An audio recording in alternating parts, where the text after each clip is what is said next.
صلی اللہ علیہ وسلم سے چند دینار قرض واپس لینا تھا۔ ایک دن آپ راستے میں جا رہے تھے کہ وہ یہودی آپ کے پاس آیا اور اس نے کہا، جب تک آپ میرا قرض ادا نہیں کریں گے اس وقت تک میں آپ کو یہاں سے نہیں جانے دوں گا۔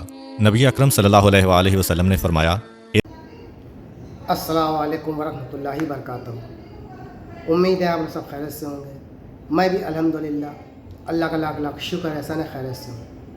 آج انشاءاللہ جس ویڈیو کو ریئیکشن دینے آ رہے ہیں، بہترین ویڈیو ہے آج کی ویڈیو ہمارے پیارے آقا نبی پاک صلی اللہ علیہ وسلم اور ایک یہودی کا ایک واقعہ ہے جو اس ویڈیو کے ذریعے سے ہم لوگ جانیں گے، سمجھیں گے اور پورا مکمل واقعہ آپ لوگ ضرور دیکھیے گا۔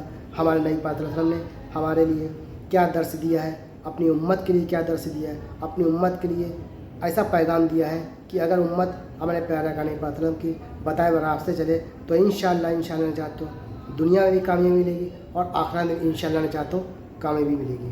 تو اس ویڈیو کو آپ لوگ اینڈ تک ضرور دیکھیے گا۔ بڑی امپورٹنٹ، بڑی بہترین ویڈیو، بہت پیاری ویڈیو ہے، بہت پیارا واقعہ ہمارے پیارے آقا کا اور اس یہودی کا۔ تو آئیے پہلے ویڈیو اسٹارٹ کرتے ہیں، پھر اس کے بعد بات کرتے ہیں۔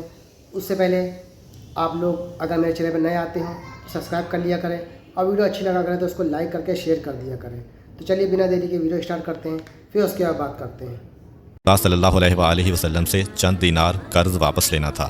ایک دن آپ راستے میں جا رہے تھے کہ وہ یہودی آپ کے پاس آیا اور اس نے کہا، جب تک آپ میرا قرض ادا نہیں کریں گے اس وقت تک میں آپ کو یہاں سے نہیں جانے دوں گا۔ نبی اکرم صلی اللہ علیہ وسلم نے فرمایا، اس وقت ادائیگی کے لیے میرے پاس کچھ بھی نہیں ہے۔ یہودی نے کہا، جب تک آپ میرا قرض واپس نہیں دیں گے میں بھی آپ کو یہاں سے جانے نہیں دوں گا۔ آپ نے فرمایا، اگر یہ بات ہے تو میں تیرے ساتھ یہیں بیٹھ جاتا ہوں۔ یہ کہہ کر آپ اس کے ساتھ بیٹھ گئے۔ جیسے جیسے وقت گزرتا گیا آپ کے صحابہ وہاں جمع ہوتے گئے۔ جب انہوں نے یہودی کی یہ جسارت دیکھی تو انہوں نے اس کو سزا دینے کا ارادہ کیا۔ آپ نے انہیں ہر طرح کی تادیبی کارروائی سے روک دیا اور فرمایا کہ تم دور چلے جاؤ۔ حکم رسول کے تحت صحابہ دور چلے گئے۔ سورج لمحہ بلمحہ گرم ہو رہا تھا اور اس کی تپش سے آپ کو اذیت پہنچ رہی تھی، یہاں تک کہ آپ کے چہرہ اطہر سے پسینہ بہنے لگا۔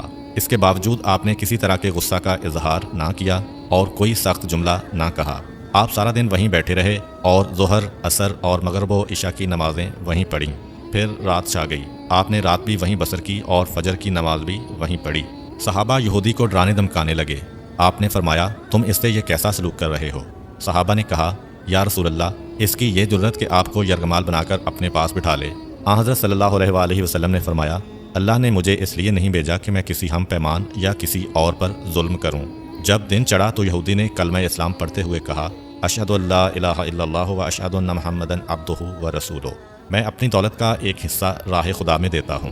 میں نے آپ کو اس لیے نہیں روکا تھا کہ میں آپ کی توہین کروں، اس ذریعے سے میں آپ کے پیمانہ صبر کو آزمانا چاہتا تھا، کیونکہ تورات میں میں نے آپ کی یہ صفت پڑھی ہے، محمد بن عبداللہ مکہ میں پیدا ہوگا اور طیبہ کی طرف ہجرت کرے گا۔ وہ تندخو اور سخت مزاج اور بیہودہ گوئی کرنے والا نہ ہوگا اور کوئی جھوٹی بات زبان سے نہیں کہے گا۔ اس طرح سے میں نے آپ کو یہاں رکھ کر اس بات کی تصدیق کی ہے کہ تورات نے بالکل سچ کہا تھا۔ رسول اکرم صلی اللہ علیہ وسلم مبعوث برسالت ہونے کے 3 سال بعد تک خفیہ طور پر دعوت اسلام دیتے رہے۔ اس کے بعد اللہ تعالیٰ نے آپ کو حکم دیا کہ آپ کھل کر اللہ کا پیغام پہنچائیں اور لوگوں کو خدا کی طرف دعوت دیں۔ ایام حج شروع ہوئے تو پورے جزیرۃ العرب سے لوگ مکہ کی طرف آنا شروع ہوئے۔ نبی اکرم صلی اللہ علیہ وسلم کوہ صفا پر چڑھے اور آپ نے بلند آواز سے فرمایا، لوگو، میں اللہ کا رسول ہوں، تم اللہ رب العالمین پر ایمان لے آؤ۔ لوگ آپ کی طرف متوجہ ہوئے اور انہوں نے تعجب سے یہ اعلان سنا اور سب کی خواہش ہوئی کہ وہ اعلان کرنے والے کو دیکھیں۔ پھر آپ صفا سے اتر کر مروہ آئے اور وہاں پر بھی آپ نے 3 بار یہی اعلان کیا۔ جب ابو جہل نے حضرت صلی اللہ علیہ وسلم کا یہ اعلان سنا تو اسے سخت غصہ آیا۔ اس نے زمین سے ایک پتھر اٹھا کر آپ کی پیشانی پر مارا، جس سے آپ کی پیشانی زخمی ہو گئی، خون بہنے لگا اور آپ کا پورا چہرہ لہو لہان ہو گیا۔ اس کے بعد تمام مشرکین آپ کو پتھر مارنے لگے۔ نبی اکرم صلی اللہ علیہ وسلم مجبور ہو کر کوہ ابو قبیس پر چڑھ گئے اور ایک چٹان کے پیچھے جا کر چھپ گئے۔ مشرکین نے بھی آپ کا تعاقب کیا لیکن آپ انہیں کہیں دکھائی نہ دیے۔ ناکام و نامراد ہو کر انہیں واپس آنا پڑا۔ اسی اثناء میں ایک شخص نے حضرت علی علیہ السلام کو اس واقعہ کی اطلاع دی اور کہا کہ میرا خیال یہ ہے کہ محمد مارے جا چکے ہیں، نعوذ باللہ۔ یہ سن کر حضرت علی علیہ السلام کو شدید دکھ ہوا اور آپ ام المومنین حضرت خدیجہ الکبریٰ سلام اللہ علیہ کے پاس آئے اور ان سے کہا، میں نے سنا ہے کہ مشرکین نے رسول خدا صلی اللہ علیہ وسلم پر سنگ باری کی ہے اور بعض لوگوں کا یہ گمان ہے کہ نبی اکرم شہید ہو گئے ہیں۔ آپ روٹی پانی اٹھائیں اور میرے ساتھ انہیں تلاش کرنے کے لیے چلیں، ممکن ہے ہمیں ان کا کہیں نشان مل جائے۔ آپ وادی پر نظر رکھیں اور میں پہاڑ کے دامن میں آپ صلی اللہ علیہ وآلہ وسلم کو تلاش کرتا ہوں۔ آپ روتے ہوئے آگے بڑھے اور آپ کہہ رہے تھے، یا رسول اللہ، ہمیں جواب دیں، آپ کہاں ہیں؟ میری روح آپ پر قربان، آپ کس وادی میں بھوکے پیاسے ہیں؟ آپ نے مجھے اپنے ساتھ کیوں نہ لیا تھا؟ حضرت خدیجہ رو رو کر فریاد کر رہی تھیں، کوئی ہے جو نبی مصطفیٰ کی مجھے خبر دے؟ کیا کسی نے انہیں دیکھا ہے جو مجھے ان کے متعلق بتلائے؟ اس وقت جبریل امین علیہ السلام رسول خدا صلی اللہ علیہ وآلہ وسلم پر نازل ہوئے۔ ان کے پیچھے ملائکہ کی بہت سی صفیں تھیں۔ انہوں نے حضرت صلی اللہ علیہ وآلہ وسلم سے کہا، خداوند جبار نے ہمیں آپ کے فرمان کی تعمیل کے لیے بھیجا ہے، اگر آپ چاہیں تو ہم اس قوم کو تباہ کر دیں گے اور ان کا دنیا میں کہیں نام و نشان تک دکھائی نہ دے گا۔ رحمت للعالمین نے فرمایا، میں نبی رحمت بنا کر بھیجا گیا ہوں، میں عذاب و انتقام کا حامی نہیں ہوں، پروردگار میری قوم کو معاف کر دے، وہ مجھے جانتے نہیں ہیں۔ جبریل امین علیہ السلام نے حضرت صلی اللہ علیہ وآلہ وسلم سے کہا، خدیجہ سلام اللہ علیہا آپ کو تلاش کر رہی ہیں۔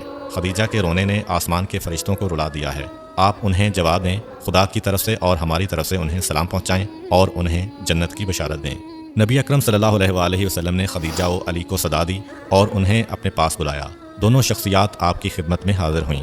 انہوں نے آپ کی پیشانی پر پٹی باندھی اور گھر لے آئے۔ جب مشرکین کو معلوم ہوا کہ نبی اکرم صلی اللہ علیہ وآلہ وسلم اپنے گھر آ چکے ہیں تو انہوں نے گھر کا محاصرہ کر لیا اور سنگ باری شروع کر دی۔ حضرت علی علیہ السلام اور حضرت خدیجہ سلام اللہ علیہا آپ کا دفاع کرنے لگے۔ جب سنگ باری میں معمولی سا وقفہ ہوا تو حضرت خدیجہ گھر سے نکلیں اور انہوں نے چیخ کر کہا، فرزندان قریش، کیا تم سے حیا رخصت ہو گئی ہے؟ تم اپنے قبیلہ کی معزز اور محترم خاتون کے گھر پر سنگ باری کرنے لگے ہو۔ اگر تمہیں خدا کا خوف نہیں ہے تو دوسرے لوگوں کو اپنے اوپر ہنسنے کا موقع نہ دو اور اپنے لیے ہمیشہ کی ذلت و بدنامی تو نہ خریدو۔ جب مشرکین نے حضرت خدیجہ سلام اللہ علیہ کی گفتگو سنی تو ندامت کے مارے ان کے سر جھک گئے اور وہ شرمندہ ہو کر اپنے گھروں کو چلے گئے۔ نبی اکرم صلی اللہ علیہ وآلہ وسلم نے دعوت اسلام کا آغاز ان روح فرسا واقعات کے ساتھ کیا تھا۔ آپ پر کروڑوں سلام ہوں۔ آپ نے لوگوں کو گمراہی و ضلالت سے بچانے کے لیے قدم قدم پر تکالیف اٹھائیں اور صدمے برداشت کیے۔ تو دوستو، یہ تھا ہمارا ایکشن۔ دیکھا آپ نے کتنا پیارا واقعہ تھا۔ ہمارے پیارے آقا صلی اللہ علیہ وسلم نے اپنی امت کے لیے ایک ایک چیز بتا دی ہے، کر کے بتا دی ہے، خود پریکٹیکل خود کر کے بتا دی کہ اپنی امت کو کیا انہوں نے درس دیا ہے، ایک ایک چیز بتا دی دوستو۔ اور کتنی تکلیفیں سہی ہم نے پیارے آقا نے، کتنی مصیبتیں سہی ہیں، صرف اور صرف اپنی امت کے لیے۔ تو امت کو بھی چاہیے ہمارے پیارے آقا صلی اللہ علیہ وسلم کے ان کے ہی بتائے ہوئے راستے پہ چلے تاکہ دونوں جہاں میں کامیابی ملے۔ ہمارے پیارے آقا نے کتنی قربانیاں دی ہیں، صحابہ نے کتنی قربانیاں دی ہیں۔ ان کے ہمارے پیارے آقا کے نواسی یعنی امام حسین کیوں شہید ہوئے؟ صرف اسلام کے لیے کربلا میں شہید ہوئے، بھوکے پیاسے سب شہید ہو گئے، پورا کا پورا گھر شہید ہو گیا سمجھ لیجیے۔ کس لیے؟ صرف اسلام کے لیے۔ دوستوں میرے بھائیوں، یہ جو دین اسلام ہے یہ ہم تک بڑی مشکل سے، بڑی پریشانیوں سے، بڑی تکلیفوں سے ہم تک پہنچا ہے۔ ہمیں تو ایک طریقے سے دیکھا جائے کہ ہم نے اس کے لیے کوئی قربانی نہیں دی، یہ ہم کو وراثت میں مل گیا۔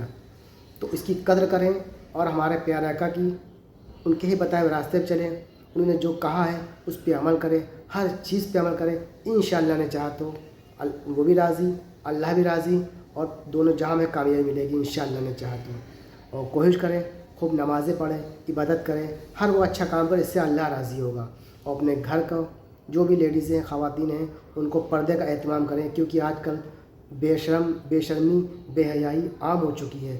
آپ مارکیٹوں میں چلے جائیے، شادی بیاہ میں چلے جائیے، الٹے سیدھے کپڑے پہننا، الٹے سیدھے فیشن کرنا، یہ کتنی غلط بات ہے۔ یہ ہم لوگ مسلمان ہیں، مسلمان تو آئی تھی دوسروں کو درس دینے کے لیے، نہ کہ خود گمراہ ہو جانے کے لیے۔ آج جو مسلمان کے حالات ہیں، تمام پریشانیاں، اذیتیں مسلمانوں کو طرف پوری دنیا میں سمجھ لیجیے ہے۔ ہر مسلمان پریشان بھی ہے، چاہے وہ کاروبار سے لے کے ہر چیز میں لے کے مسلمان پریشان ہے۔ تو کیوں پریشان ہے؟ کیونکہ ہم لوگوں نے اللہ کی جو رسی تھی اس کو چھوڑ دیا ہے۔ پھر سے مضبوطی سے پکڑ لیں، انشاءاللہ نے چاہا تو اللہ کی مدد بھی آئے گی اور سب کچھ چاہا تو انشاءاللہ اچھا ہو جائے گا۔ تو یہ تھا ہمارا ریئیکشن۔ امید ہے آپ کو ویڈیو اچھی لگی ہوگی۔ ویڈیو اچھی لگی ہوگی تو اس کو شیئر کریے گا۔ ہم آپ سے ملیں گے نیکسٹ ویڈیو میں، تب تک کے لیے السلام علیکم ورحمۃ اللہ وبرکاتہ۔